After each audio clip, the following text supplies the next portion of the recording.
ரொம்ப குளிருது. சீக்கிரமா இந்த குகையில இருந்து வெளியே போகணும். எப்படியாவது இவனோட ஃபீவரை குறைச்சிரு. இந்த ஃபீவர் இவனோட மூளை வர போக கூடாது. இல்லைன்னா இது வரைக்கும் செஞ்சதெல்லாம் வீணாயிடும். நீ நந்தினியை ரொம்ப விரும்புறேனோ, எப்படியாவது அவளை உனக்கே சொந்தமாக்கணும்னு நினைக்கிறேன்னு எனக்கு தெரியும். நந்தினியை சமாதானப்படுத்த ஏதாவது நல்ல வழி யோசி. ஏன்னா நந்தினி நம்ம பிசினஸ்க்கு ரொம்ப இம்பார்ட்டன்ட்.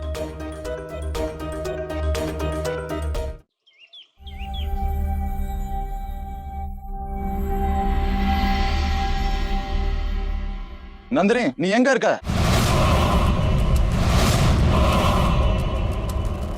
நேத்து ராத்திரி நடந்ததை பத்தி உன்கிட்ட கொஞ்சம் பேசணும்.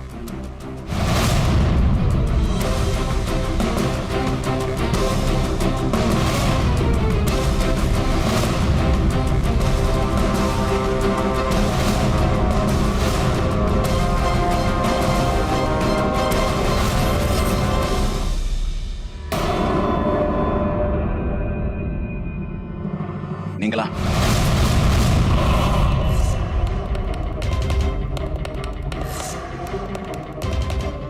ரோஹித், நீ இங்க என்ன பண்ற?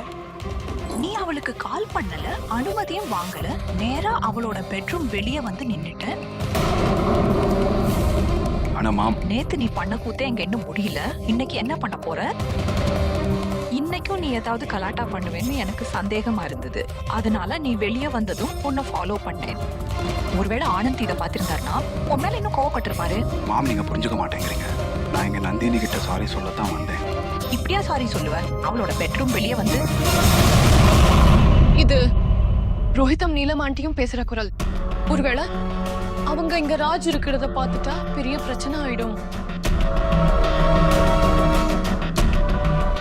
நீ இப்பவே ஹாலுக்கு வரணும், அவளுக்கு கால் பண்ணணும், அப்புறம் சாரி சொல்லணும். புரிஞ்சுதா? வா. ஐயோ, நீங்க ரெண்டு பேரும் இங்க? எல்லாம் சரிதானே? அது உனக்காக ஸ்பெஷல் பிரேக்ஃபாஸ்ட் கொண்டு வந்தோம். உன்னோட சேர்ந்து பிரேக்ஃபாஸ்ட் சாப்பிடணும்னு ஆசைப்பட்டான். ரொம்ப எக்ஸைட்டட் ஆகி அவனே இங்க வந்துட்டான். இல்லையா ரோஹித்? மாம் சொல்றது சரிதான். இது ரொம்ப நல்ல விஷயம் ஆண்டி. நீங்க போங்க, நான் ஃப்ரெஷ் ஆகிட்டு வரேன். சரி நந்தினி, வா.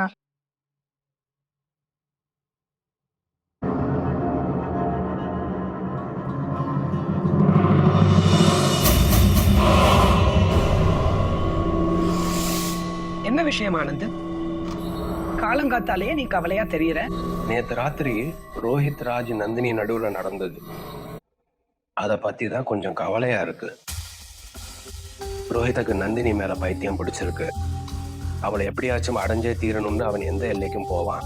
அதோட அவனுக்கு கோபத்தை கண்ட்ரோல் பண்ணவே தெரியாது. அதனால கோபத்துல ஏதாவது அப்படி ஒரு காரியம் பண்ணிடுவானோன்னு எனக்கு பயமா இருக்கு. அது நம்ம எல்லாருக்கும் ஆபத்தா முடிஞ்சிடும். இவ்வளவு கவலைப்படுறதுக்கு பதிலா இந்த ராஜ வீட்டை விட்டு வெளியே துரத்திடு, ஆட்டத்தை முடிச்சிடு. வேணாம், இப்ப வேணாம். அந்த பெரிய இரவு வரப்போகுது. அப்ப நாகமணியோட எல்லா சக்தியும் எனக்கு கிடைக்கும்.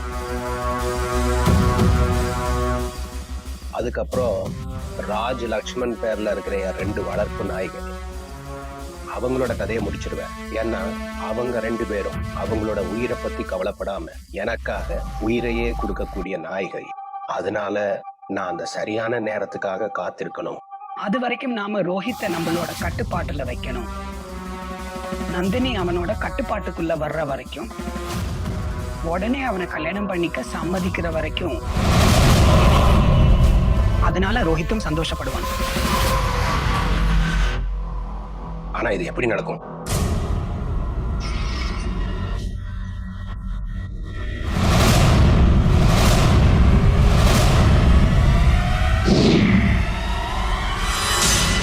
எப்படியாவது இந்த மாலைய நந்தினி கழுத்துல நான் போடணும்.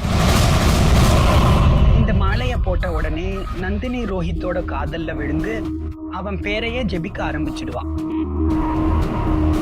ஒரு விஷயம் ஒத்துக்கிட்டே ஆகணும். உலகத்துல உங்ககிட்ட தீர்வு இல்லாத பிரச்சனைன்னு எதுவுமே இல்லை. ஆனா ஒரு விஷயத்தை கவனமா பாத்துக்கணும். இந்த மாலை எந்த விலை கொடுத்தாலும் அருந்து போக கூடாது.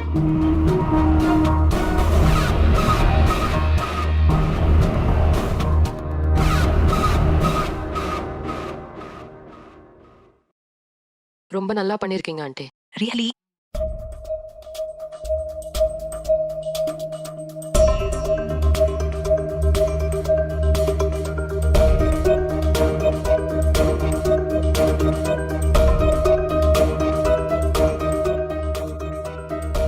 ஆண்டி ஒன்னு சொல்லவா?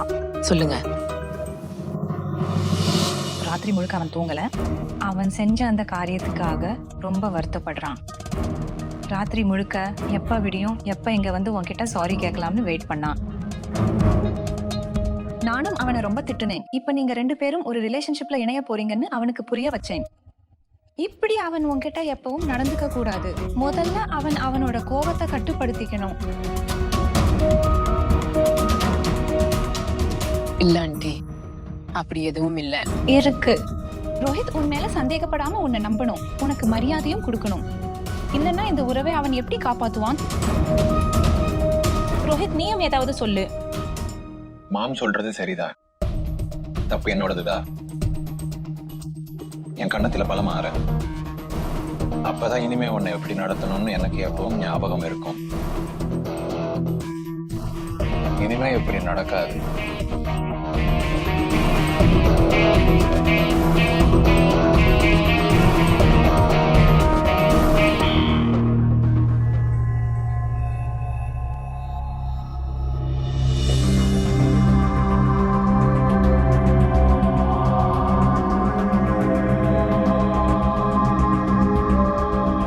இது நந்தினி மேடமோட வீடு தானே? நான் இங்க எப்படி வந்தேன்?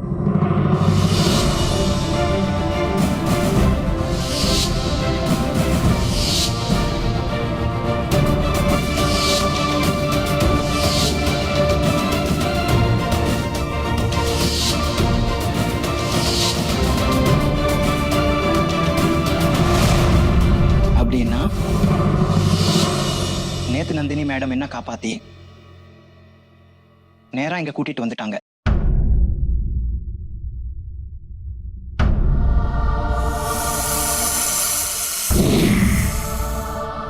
முதல்ல நந்தினி மேடம் கிட்ட போய் நன்றி சொல்லணும். அதுக்கப்புறம் வீட்டுக்கு போகணும். அம்மாவும் கவலைப்பட்டுக்கிட்டு இருப்பாங்க. கீழே நந்தினி கூட ரோஹித் இருக்காங்க. ரோஹித் இங்க ராஜ பார்த்துட்டான்னா எல்லாமே நாசமாயிடும். இவனை நான் தடுக்கணும்.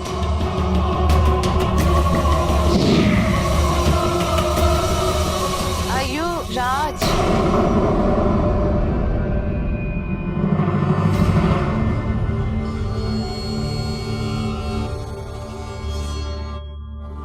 நான் சொல்லிடுறேன். இன்னைக்கு நந்தினி உன்னை மன்னிக்கலன்னா நானும் இனிமே உன் கூட பேசவே மாட்டேன். எனக்கும் உனக்கும் உள்ள உறவு முடிஞ்சிருச்சுன்னு சொல்லிடுவேன். நீங்க ஏன் இப்படி பேசுறீங்க? ரோஹித் உங்களோட சொந்த மகன். அததான் நானும் சொல்றேன் நந்தினி. ரோஹித் என் மகன். ஆனா இந்த அம்மாவுக்காக இவனு கடைசி தடவையா மன்னிச்சிருமா? ப்ளீஸ், நீங்க இப்படி செய்யாதீங்க. நான் அவனை மன்னிச்சிட்டேன். இந்த விஷயத்தை இதோட முடிச்சுக்கலாம். வீட்டுக்கு திரும்ப வந்துரு. அடுத்த ப்ரொபோசல் பத்தி பேசலாம். நீங்க முன்னாடி போங்க, நான் வர்றேன். சரிம்மா.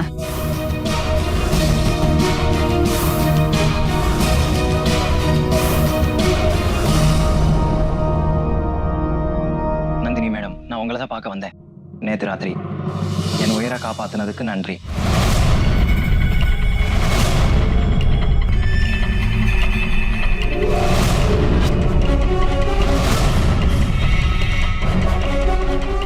ராஜ், இதுக்கெல்லாம் நன்றி சொல்லணுமா?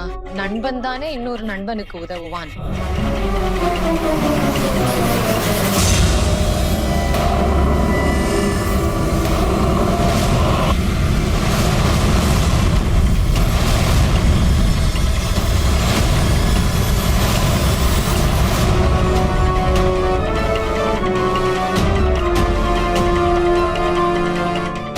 ராஜ் கூட இது யாரு கடவுளே? இந்த சிவானியும் திரும்ப வந்துட்டான்.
தோணுச்சு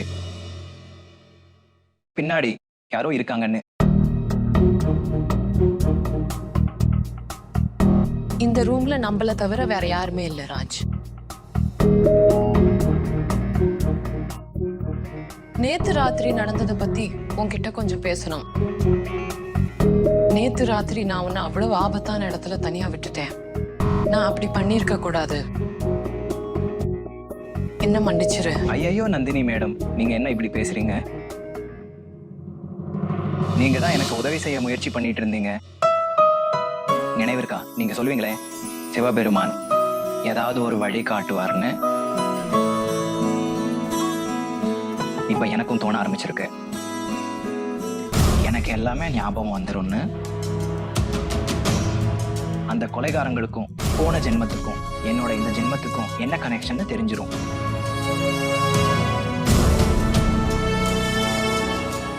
கடவுள் அருள் புரியட்டும். அப்படியே ஆகட்டும் ராஜ். சரி நந்தினி மேடம், நான் கிளம்புறேன்.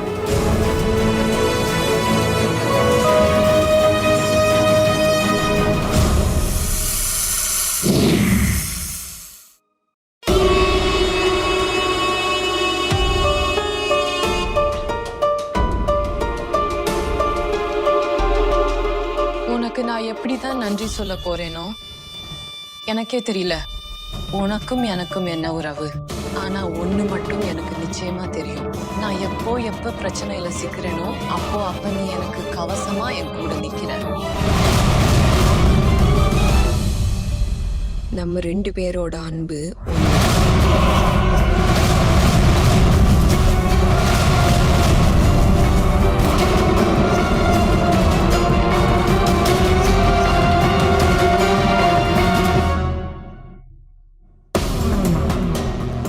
இருந்து உங்களுக்கு உதவி செய்யணுங்கிறது சிவபெருமானோட விருப்பம்.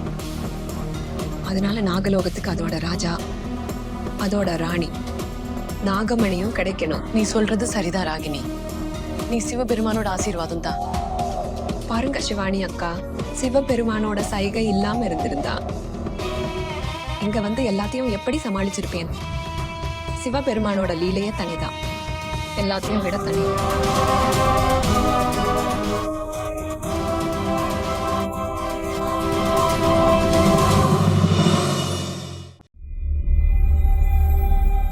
இந்தாங்க.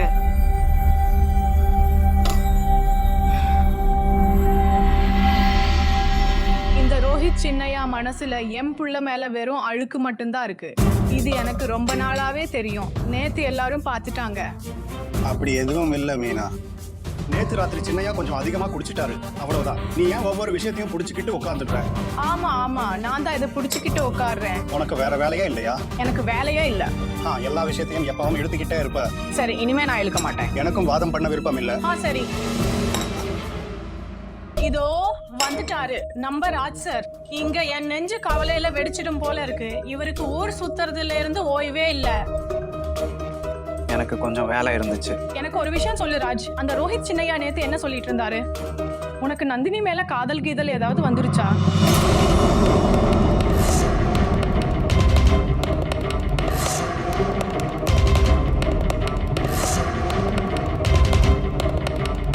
பாரு ராஜ், என்கிட்ட எதையும் மறைக்க வேண்டிய அவசியம் உனக்கு இல்ல. இன்னொரு விஷயம், அதை நல்லா திறந்து கேட்டுக்கோ. உன் தலையில ஏதாவது தப்பா ஓடிக்கிட்டு இருந்தா அதை இப்பவே எடுத்து தெரிஞ்சிடு. ஏன்னா அந்த ரோஹித் சின்னையா நந்தினிக்காக பைத்தியமாகிட்டாரு. அவரோட கண்ணுல ரத்த வெறி பார்த்தேன் ராஜ். உன்னுக்காக உயிரை எங்களால ஆபத்துல போட முடியாது, எப்பவும் முடியாது. புரிஞ்சுதா இல்லையா?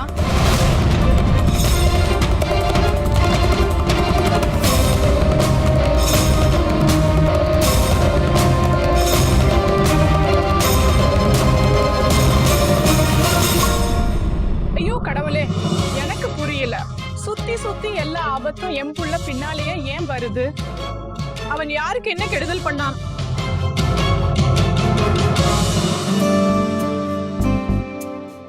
வணக்கம் அங்கிள். வாமா வா. ரோஹித் எங்க? அவர்கிட்ட கொஞ்சம் பேசணும். இதோ.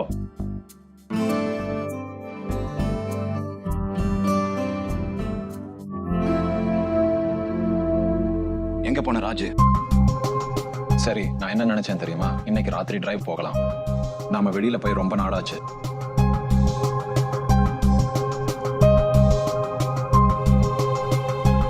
கண்டிப்பா சின்னையா. நீ டிரைவரோட பிள்ளை, உன் கூட நான் டிரைவ் போவேனா? இன்னைக்கு மோகினி அத்தையோட மாலையை போட்டதும் நந்தினி எனக்கு சொந்தமாயிருவா. அதுக்கு பிறகு உன்னோட இடம் என்னன்னு காட்டுறேன். வேலைக்காரனாயே.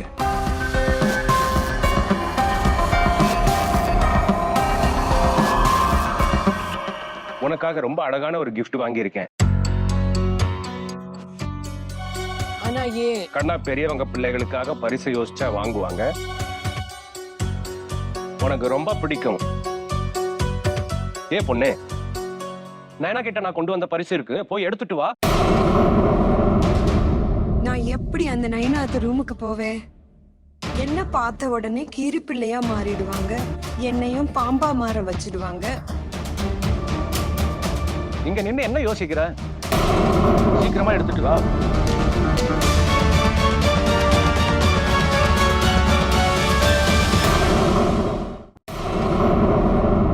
ஆஹா, பிரமாதம். இப்ப இந்த மாலைய நந்தினி போட போறா. ஆனந்த் மேன்ஷன்ல கல்யாண மேளம் ஒலிக்க போகுது.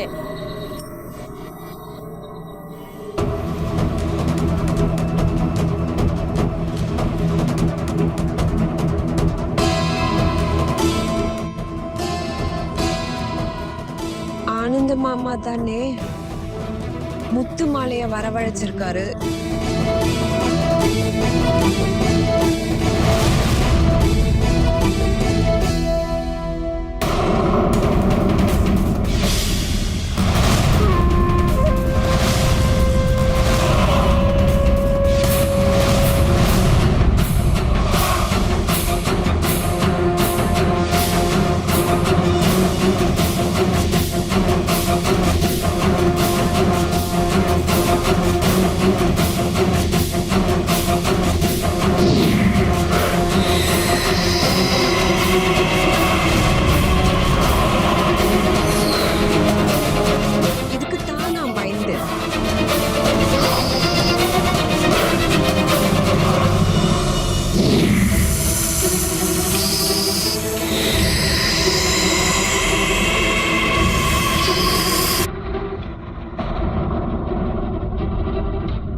அத்தை, இப்படி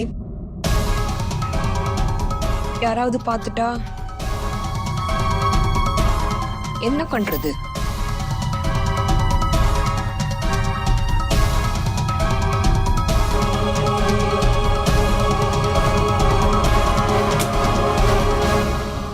இதுதான் சரியா இருக்கும். இப்ப யாரும் இதை பார்க்க மாட்டாங்க, எந்த பிரச்சனையும் வராது.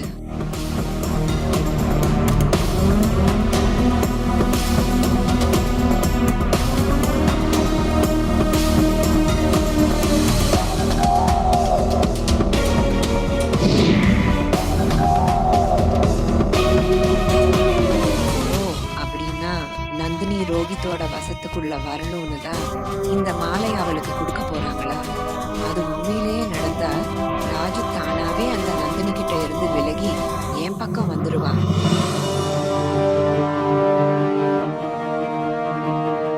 நயனா எங்க போயிட்டா? இன்னும் காணோம்.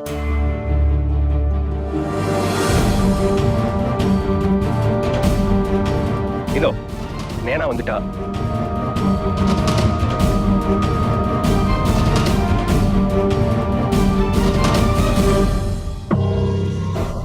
உன் கையாலேயே இதை நந்தினிக்கு போட்டு விடு.